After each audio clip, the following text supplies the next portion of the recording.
je suis Amaël Cognac et je suis le responsable des recherches à Ecohabitant. Moi, je m'appelle Martin Léo, Pijulet. Je suis architecte du patrimoine et je suis passionné par le bioclimatisme et l'habitat en terre crue. Donc, je ne sais pas trop si le terme maison écologique, ça vous parle, mais si faites une petite recherche sur Google, vous verrez que souvent ce qui apparaît quand on parle de maison écologique, c'est les maisons en bois, avec des panneaux solaires, qui va être lié à de l'énergie verte. Euh, donc, c'est un mélange entre des matériaux, on va dire, durables et des technologies innovantes. Et ça, c'est un peu la vision qu'on a ici de la maison écologique.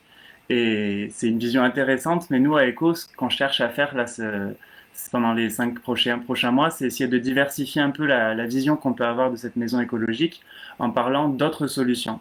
Et donc aujourd'hui, on va parler notamment de bioclimatisme et de matériaux locaux, qui sont en fait d'autres techniques, d'autres savoirs qui peuvent entrer dans la construction d'une maison écologique et dont on parle pas très souvent finalement quand on parle vraiment de construction. Euh, alors, un chantier participatif, c'est assez simple en réalité.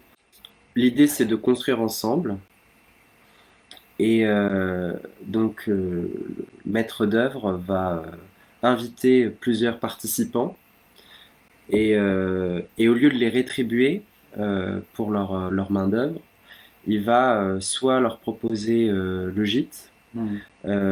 et ou la nourriture, quoi.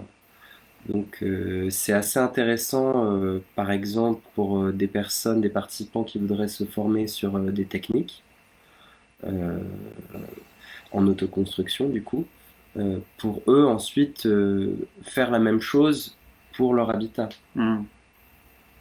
Je vois. Mais on est d'accord que le concept même de chantier participatif, c'est pas quelque chose de nouveau.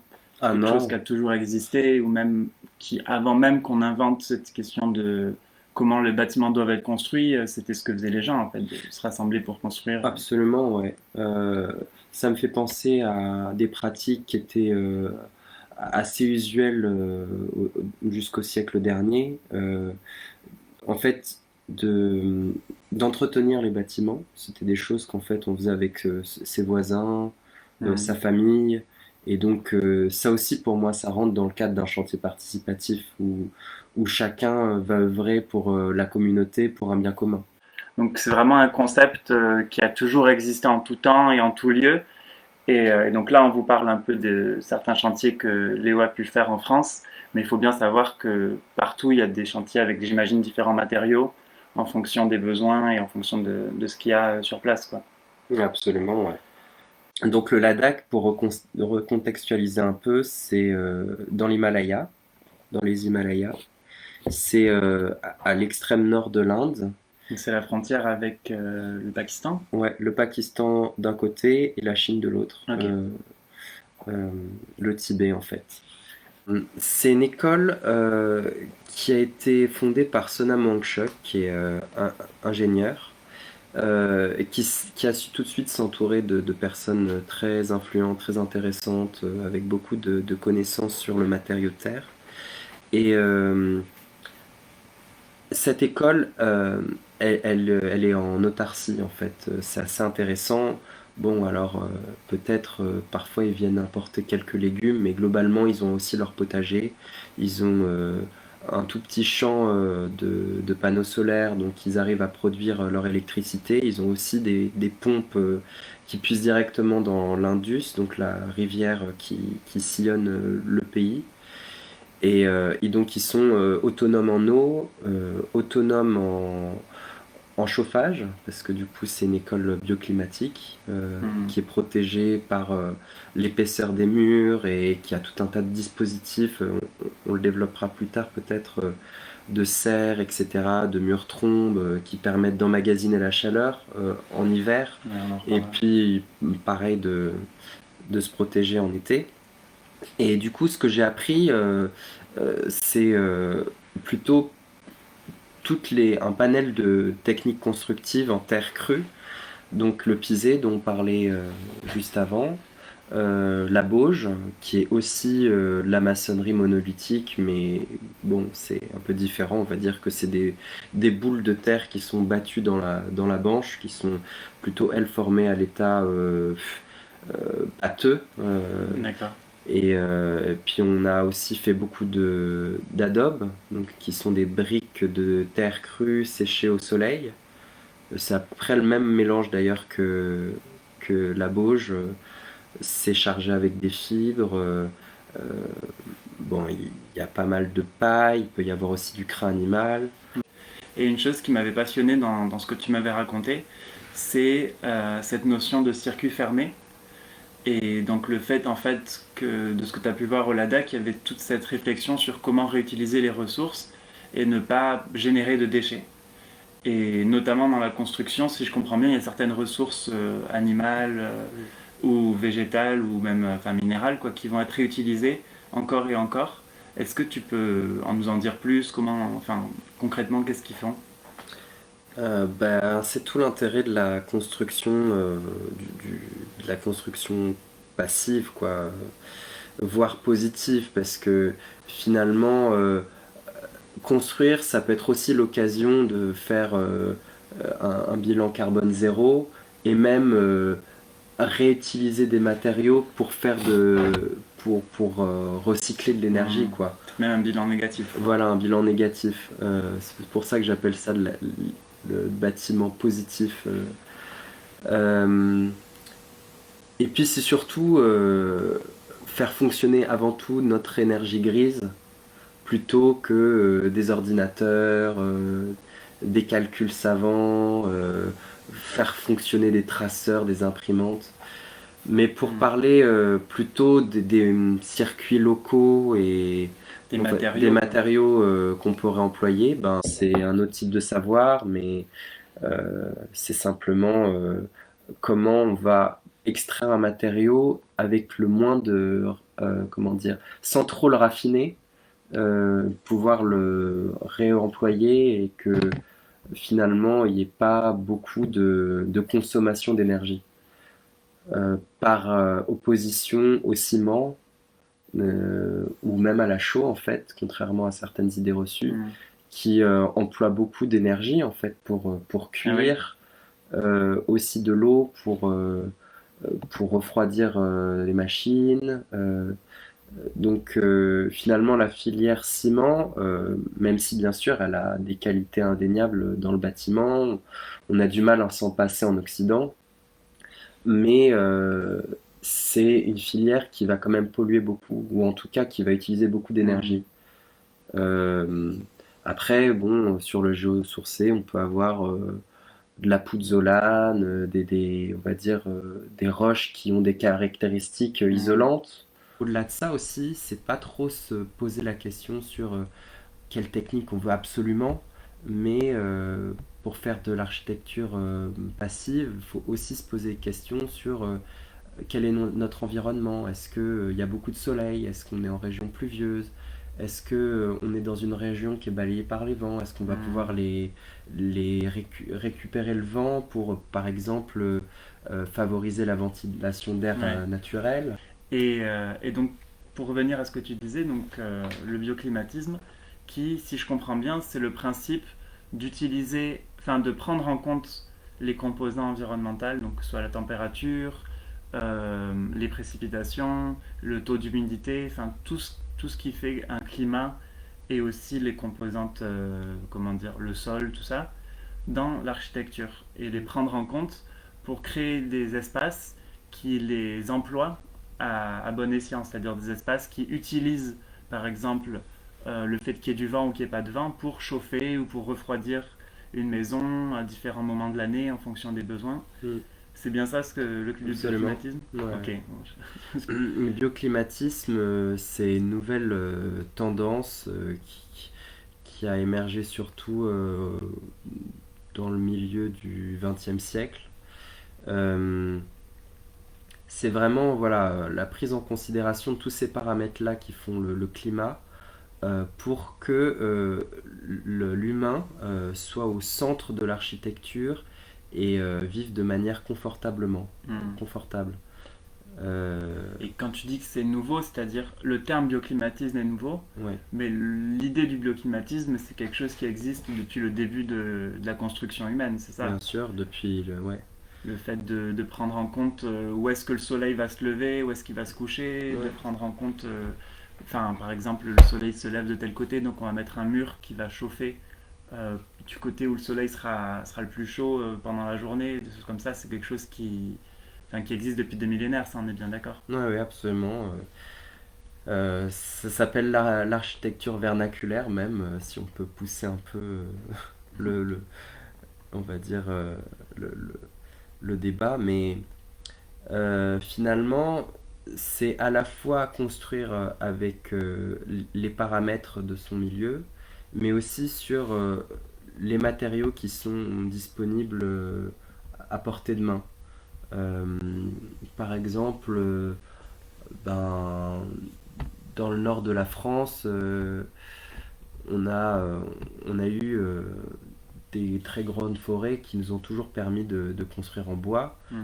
Et ça aurait été presque aberrant de partir sur de la construction, je sais pas, en pisé par exemple. Parce que du coup, euh, il n'y avait pas nécessité à travailler en force, à presser de la terre dans des Ouais. banches, puisque de toute façon, on n'aurait pu construire qu'en bois.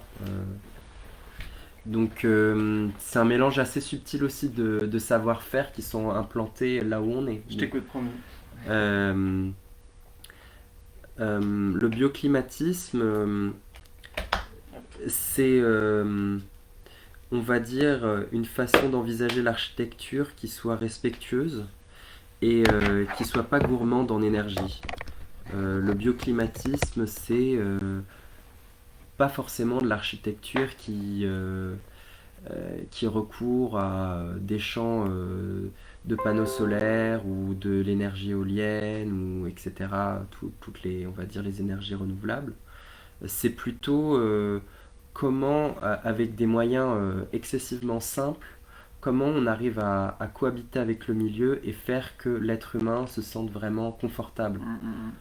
Euh, Je pense tout de suite, moi qui viens de la campagne du sud-ouest français, je pense à ces grandes maisons en pierre qu'on a dans mes villages, dans mon village déjà, qui finalement ont ces frais à l'intérieur en été. mm, Donc tu sors, il fait 40 degrés, et puis tu rentres. Je pense que voilà, il y a cette réflexion sur l'isolation et sur le comment est-ce que les pierres vont garder la fraîcheur. mm, Et dès que tu rentres dans la maison, c'est des maisons qui n'ont pas de, évidemment pas de clim, pas de tout ça. mm, Il fait frais quoi. Donc là, c'est une des. absolument. C'est pour moi encore une fois, c'est de l'architecture vernaculaire ce que tu racontes. Moi, je suis né à Montpellier, j'ai vécu toute mon enfance à Nîmes et dans la Garrigue, ce qu'on a beaucoup, c'est les capitelles qui sont faits avec des maçonneries de pierres sèches qu'on appelle des clapasses. C'est des pierres assez schisteuses ou calcaires qui sont empilées mais sans mortier et qui sont très épaisses. Et dans le sud, ben, on joue davantage sur le confort d'été. Donc on essaye de se protéger, ça veut dire qu'on essaye de se protéger en été de la chaleur Mhm. du soleil. Et puis les verts, ben, on part du principe que c'est mieux de se couvrir, que Ouais. c'est moins, comment dire, on a besoin de moins d'énergie que pour l'été, Mm, quoi. mm, mm. C'est ça qui est intéressant quand tu penses à la maison, aux différents types de maisons écologiques, parce que maintenant, souvent, tu vas t'offrir, par exemple, les panneaux solaires qui, en hiver, vont réchauffer ta maison avec de l'air. En été, tu vas avoir d'autres solutions et tout. Donc, on va essayer, en fait, d'augmenter le niveau de confort. Mm. Et après, c'est une question c'est aussi des choix, si je comprends bien, un peu personnel à prendre. Est-ce que j'ai besoin toute l'année d'avoir une température idéale dans mon logement? Mm. Ou est-ce que je suis aussi, moi, capable voilà, de me couvrir un peu en hiver ou d'avoir un peu chaud en été de temps en temps, mais tout en gardant des températures. Enfin, si on est d'accord, les Acceptable, logements ouais. vernaculaires, les gens, ils ont vécu dedans pendant des Mm. siècles. Personne n'est mort Mais de chaud ou de froid dedans, quoi. c'est vrai, mais du coup, je ne connais pas d'habitat vernaculaire pour une école, par exemple. Bien que, bon, au 18e, il y avait plein d'écoles construites en pierre et que, du coup, qui avaient des qualités similaires, quoi. Ouais. Parce que c'est aussi l'observation, l'évolution. en observant ce qu'ont fait les anciens, qui a permis de faire évoluer de manière vertueuse aussi l'architecture. Aujourd'hui, peut-être qu'on entre dans une phase où on se pose un peu moins la question de comment utiliser au minimum nos ressources pour un maximum d'efficacité. Ouais. Euh, mais ce que je voulais dire, c'est que tout dépend de quel genre de bâtiment bioclimatique on veut faire. Est-ce que c'est juste de l'habitat individuel ou alors du coup c'est juste les propriétaires, leurs sentiments, leurs paramètres qui entrent en ligne de compte, savoir par exemple juste de manière bête à partir de quelle température ils ont chaud ou ils ont froid, Ouais. et du coup de faire une maison qui soit adaptée à eux. Et puis après, on peut faire aussi du bioclimatique pour des musées, des écoles, bah, toute la, on va dire, les bâtiments recevant du public, quoi. Il y a de très beaux exemples d'ailleurs. Je pense au Naturoptère, par exemple. On mettra. C'est où le Naturoptère? C'est, il faudrait que je retrouve, mais c'est dans le sud. On retrouvera.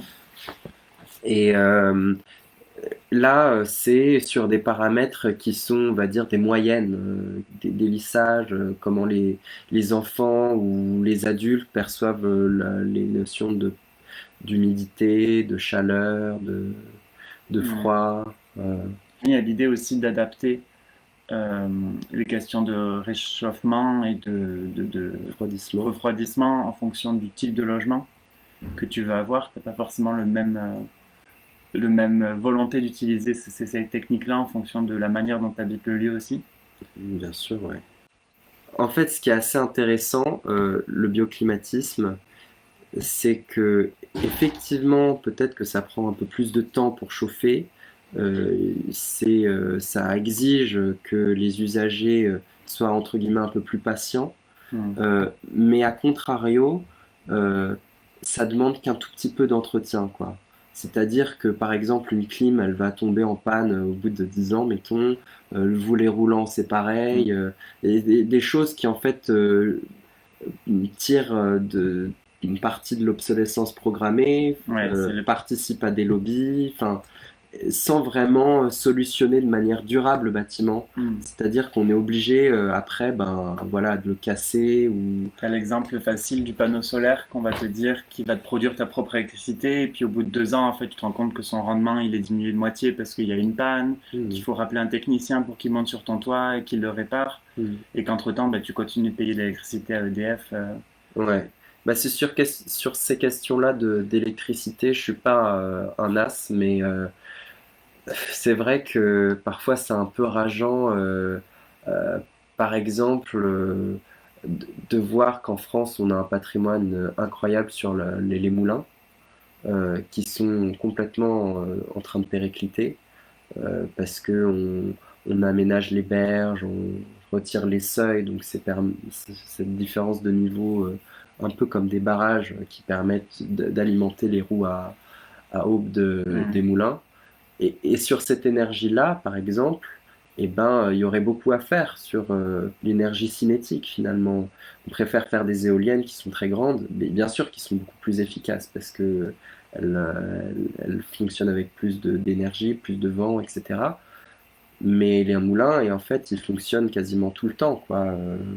Il faut juste les entretenir. Encore une fois, c'est une question d'entretien, de bienveillance des usagers envers ce qu'ils ont construit. Et je pense qu'effectivement, la construction participative, ça met déjà un pied dans comment on respecte, comment on entretient ce qu'on a, comment on chérit notre Mm. patrimoine. Euh, du coup, c'est vrai que construire bioclimatique, pour revenir sur ce que disait Manuela, c'est accepter que les choses prennent un peu plus de temps pour se mettre en route, mais du coup, ça dure pendant Ouais. très très très longtemps après. Une rentabilité en quelque sorte sur la durée que t'as pas avec Ah ouais, absolument. Des bâtiments qui tiennent des centaines d'années en fait, Mm. sans exagérer. On va peut-être prendre quelques questions et je vois qu'il est 17 heures, l'heure tourne, donc on va rester encore en ligne une quinzaine de minutes. Donc si vous avez des questions, n'hésitez pas à les mettre dans le chat, on vous lit. Donc il y a trois questions que je vois pour l'instant. Déjà, il y en avait une de Manuela en privé que je vais te lire, qui te demande comment est-ce qu'on a accès à des chantiers participatifs, si on veut s'engager, où est-ce qu'on peut trouver l'info. Ouais. Peut-être que je te lis toutes les questions et puis tu peux y Oui, répondre. ok. Ensuite, je pense qu'il y en a qui ont vu dans la description que tu étais architecte du patrimoine et qui ont des questions réhabilitation. Mhm. Donc il y a une question d'Anaïs, qui est ma sœur, coucou Nana, qui demande qu'en est-il de la rénovation? Est-ce que ces méthodes peuvent être mises en place sur l'existant? Et Loïc, je pense, une question un peu liée. Si on rénove par d'une bâtisse déjà existante, peut-on la faire de manière bioclimatique? Oui. Alors, la première question de Manuela, qu'est-ce que c'était déjà? C'était, en fait, c'est pas du tout lié. Elle, c'était par rapport à comment s'engager ou trouver des chantiers Ouais. participatifs. C'est vrai que c'est quelque chose que j'ai pas trop développé, mais la construction chantier participatif, souvent, ça intervient dans l'autoconstruction. Donc c'est pas toujours simple de le mettre en place parce que en France, on est quand même régi par tout un nombre de réglementations très techniques, en fait, de contrôle et de comment dire d'assurance Oui, pour faire qu'en fait les logements sont réalisés, les logements, les bâtiments, on va dire en général, sont réalisés dans les règles de l'art. oui. Euh, mais il y a bien sûr des opportunités, des initiatives qui sont faites dans les villages, par exemple. Moi, j'ai plutôt l'impression que c'est des choses qu'on peut faire à la campagne. Mhm. Alors, parfois, je me trompe, il y a des choses quand même qui sont faites en ville, mais sur des échelles différentes. Euh, les chantiers participatifs, par exemple, à la campagne, vont être plus gros parce que les réglementations sont un peu différentes selon qu'on travaille sur, par exemple, des terrains urbanisés, on va Mhm. dire des terrains pas forcément que pour l'habitat, mais aussi pour l'agriculture. Ouais. Donc il y a les propriétaires qui jouent aussi sur ça, qui ont plus de facilité à faire intervenir des gens en chantier Ouais. participatif. Si je comprends bien aussi enfin exactement ce que j'ai vu, c'est quand même quelque chose un peu du bouche à oreille parfois, un peu de partir Moi, avec des associations, partir il avec, y a pas mal de choses qui sont proposées sur Hello Asso. ouais.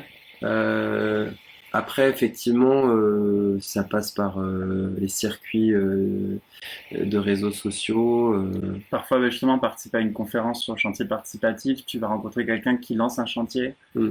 C'était le cas la semaine dernière, j'étais au festival Catalyse à Angers et on a eu une conférence sur la terre crue et puis à la fin, le conférencier nous invitait à participer à un chantier participatif avec lui Hmm. dans les semaines à venir. Donc, je pense que en cherchant un peu à se renseigner sur le sujet, en rencontrant des gens qui en font, on commence à un peu trouver des pistes pour participer soi-même. Hmm. Pour répondre aux questions, du coup, c'est vraiment dans la continuité. Si on rénove, alors qu'en est-il de la rénovation? Est-ce que ces méthodes peuvent être mises en place sur l'existant? Oui, bien sûr. Euh, il y a des aides, des programmes d'aide à la fois de l'État, mais aussi parfois par les banques, sous un système de prêt, euh, pour justement faire de la rénovation de biens qui tombent en ruine ou qui n'est pas forcément, ou même qui est déjà ruiné mais qu'on décide de remonter. Et là, tu peux exploiter des matériaux locaux, tu peux réfléchir au bioclimatisme Bien pour avoir sûr, une conception plus écolo. bien sûr, on peut même réutiliser dans certains cas les ruines. Mm. Sur la construction en terre, par exemple, la terre peut être réutilisée telle qu'elle s'il n'y a pas trop on va dire, d'activité microbiologique, quoi. S'il n'y a pas trop de mousse, s'il n'y a pas trop de racines, on Ouais, peut champignons. réutiliser la terre qui s'est désagrégée, quoi, des murs qui se sont écroulés pour reconstruire de la maçonnerie, des enduits, tout ce qu'on veut. Euh, de la rénovation, bien sûr, on peut en faire sur de l'existant. Après, ça dépend encore une fois dans quel cadre. Est-ce qu'on est en ville? Est-ce qu'on est à la campagne? Est-ce que ça peut rentrer dans le cadre de la garantie décennale ou pas? Enfin, ça, c'est des questions vraiment plutôt pointues sur la réglementation. Euh, Mais il y a plusieurs échelles en fait. On peut faire de la rénovation avec des enduits, quoi. Hmm. On peut agir juste sur l'intérieur, on va dire, et puis ça impacte moins la réglementation qui est quand même assez un frein pour la construction, on va dire, participative, aussi en terre, parce que on n'a pas de DTU encore qui va en fait donner des garanties euh, à la fois pour les entrepreneurs, mais aussi les assurances, la MAF, pour certifier que voilà, le bâtiment va être fait dans les règles de l'art et va durer plus de 30 ans, etc. Hmm, je vois. Euh, si on rénove euh, ou si on part d'une bâtisse déjà existante, peut-on la faire de manière bioclimatique? Je pense que la question, c'est si la Euh, bâtisse de base ne prend pas forcément, n'est pas forcément une conception bioclimatique, quoi. ouais, ça c'est une bonne question. Tout dépend des matériaux qui sont employés. C'est vrai que parfois on se dit ouais, cette bâtisse elle est vieille, mais en fait elle était faite en ciment, même si je sais pas, elle était faite dans les années 1920-1930.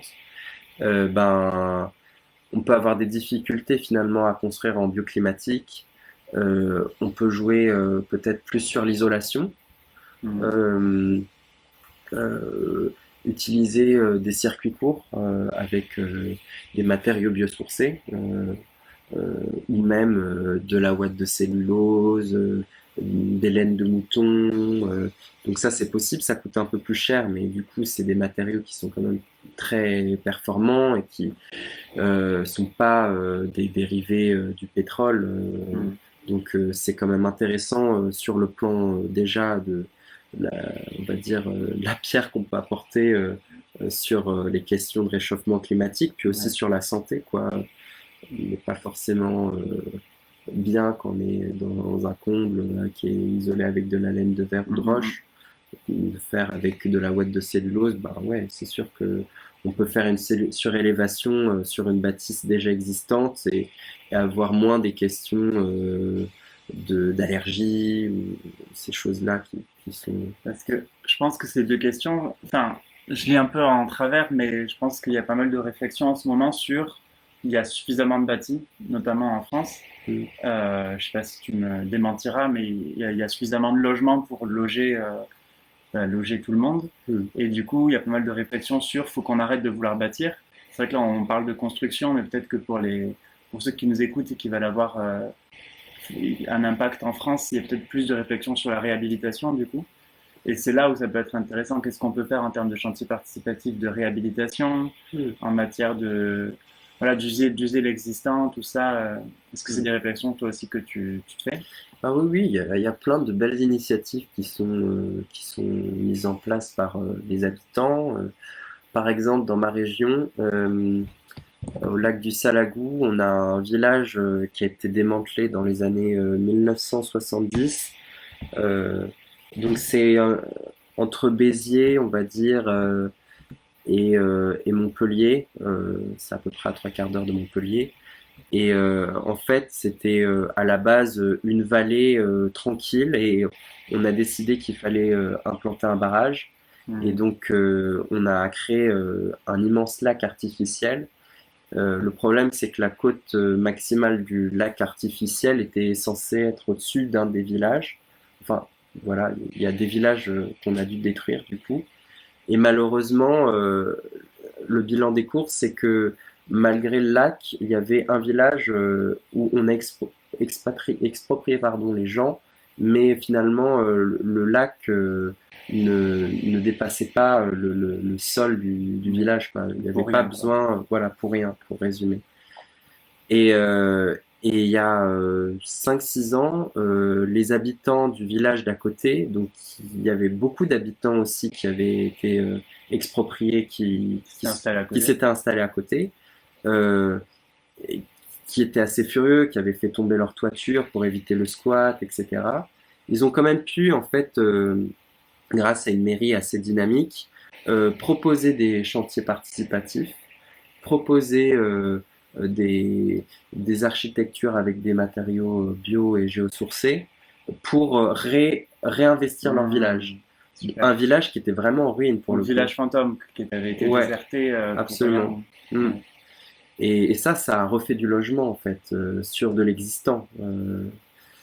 Et c'était ces gens-là qui sont organisés entre eux ou ça a été aussi des personnes qui venaient participer à ces chantiers d'ailleurs et qui... D'ailleurs aussi, des gens qui se sont formés. C'est vrai que c'est pour répondre aussi à la question de Manuela, ça peut être ce genre d'initiative qu'on peut guetter pour Ouais. faire quelque chose qui a du sens, s'initier à tout ce qui est Mm. chantier participatif. C'est pas fini d'ailleurs. Et je pense que vous pouvez trouver plein d'intervenants qui continuent à faire des formations Ouais. ou proposer des chantiers participatifs, on va dire bénévoles, mais rétribués par le gîte et le couvert. Mm, mm. Euh, Ici, mais même plus proche, en Bretagne, en Normandie, euh, en Île-de-France. Euh, j'ai l'impression de ne pas avoir suffisamment répondu à la dernière question. J'ai parlé surtout Ouais, je pense quand même que Ouais, je sais pas, tu voulais rajouter quelque chose sur le bioclimatique. Désolé, mais il va falloir qu'on s'arrête bientôt parce que ouais. l'heure tourne, mais je sais pas si tu avais un dernier mot. Il y a bien sûr des maisons qui sont, parce qu'elles sont anciennes, aussi avec une prise en considération du climat, peut-être parfois plus subtile, parce que nous, maintenant, on arrive avec nos gros sabots, qu'on se fait en agglo, qu'on se fait en ciment, machin. Mais au siècle dernier, ben, on construisait encore beaucoup en pierre, et ça, bien sûr, ça rentre directement dans l'architecture, l'habitat bioclimatique. Mhm. Et on peut très facilement réhabiliter, partir sur une bâtisse qui a déjà des qualités de matériaux, d'agencement, euh, d'orientation par rapport à l'ensoleillement, par rapport au terrain. Euh, donc oui, on peut absolument faire de la rénovation sur de l'habitat, une bâtisse déjà existante, et on peut le faire en bioclimatique, ouais. Super. Merci beaucoup, Léo, pour tous tes éclaircissements, tous tes renseignements, illuminations et de nous avoir fait un peu faire le tour des chantiers participatifs en France et ailleurs à travers ce que tu nous as raconté.